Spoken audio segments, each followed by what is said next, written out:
Hi hello నమస్తే welcome to YouTube channel. ఈ వీడియోలో ఒకే జీమెయిల్ ఐడితో ఇంకొక యూట్యూబ్ ఛానల్ని ఎలా క్రియేట్ చేయాలో చెప్తాను.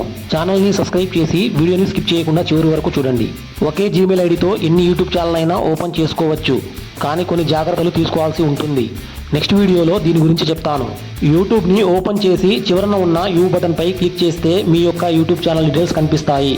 ఇదే జీమెయిల్ ఐడిపై ఇంకొక యూట్యూబ్ ఛానల్ని క్రియేట్ చేయడానికి మీరు గూగుల్ క్రోమ్లో youtube.com అని సెర్చ్ చేసి డెస్క్టాప్ మోడ్ను ఆన్ చేసి అకౌంట్పై క్లిక్ చేస్తే ఈ విధంగా సెట్టింగ్కి సంబంధించిన ఇంటర్ఫేస్ డైరెక్ట్గా ఓపెన్ కావడం జరుగుతుంది. ఇక్కడ సెట్టింగ్, తర్వాత అకౌంట్, తర్వాత ఇక్కడ add or manage your channel పై క్లిక్ చేయండి. ఇక్కడ నాకు ఒకే జీమెయిల్ ఐడి పైన 2 యూట్యూబ్ ఛానల్ కనిపిస్తుంది. ఇక్కడ మీరు క్రియేట్ ఛానల్ పై క్లిక్ చేసి మీకు కావాల్సిన యూట్యూబ్ ఛానల్ పేరును ఎంటర్ చేసి ఇక్కడ కనిపిస్తున్న చిన్న బాక్స్ పై క్లిక్ చేయండి. తర్వాత క్రియేట్ అనే బటన్ పైన క్లిక్ చేస్తే మీకు కొత్త యూట్యూబ్ ఛానల్ రెడీ అవుతుంది. ఈ వీడియో కనుక మీకు నచ్చినట్లయితే లైక్, షేర్ అండ్ సబ్స్క్రైబ్ చేయండి.